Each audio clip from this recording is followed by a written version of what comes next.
இன்னைக்கு 2 முழு கோழியை வச்சு ஃபுல்லா கிரில் பண்ணி சாப்பிட போறோம். அதுவும் ஊர் ஸ்டைல்ல. ஊரு பசங்க மஞ்சள்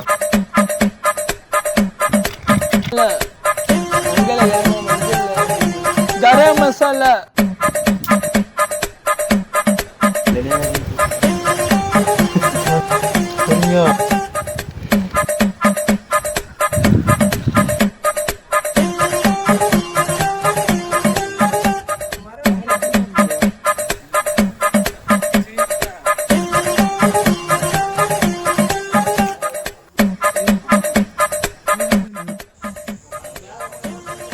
ஃபைனலாக நம்ம ஊர் சைடில் செஞ்ச கிரில் ரெடி ஆகிடுச்சு. கிளைமேட்டே மாறிச்சு. ஒரு 5 மணி நேரம் ஆச்சு குக் பண்ணுறது. சரி நீ ஃபர்ஸ்ட் பைட் ட்ரை பண்ணலான்ட்டு கொஞ்சமாக அந்த சிக்கனை பிச்சா செம்ம சாஃப்டாக இருந்துச்சு. அப்படியே அந்த அழகாக சிக்கன் எடுத்து ஒரு பைட்டு சாப்பிட்டு பார்த்தா சூப்பராக இருந்தது டேஸ்ட்டு. சாலடும் நம்மளுக்கு மைனஸும் தான் மிஸ்ஸிங். ஒரு 4-5 மணி நேரம் போனதே தெரில. எல்லாருமே சேர்ந்து ஒன்றா தான் குக் பண்ணோம். செம்ம ஃபன்னாக இருந்தது. நீங்களும் ஊருக்கு போகிறீங்கன்னா கண்டிப்பாக இந்த மாதிரி ஒரு சிக்கனை ட்ரை பண்ணியே பாருங்கள். கடைக்கு ஈக்குவலாக கண்டிப்பாக நம்மளால பண்ண முடியும்.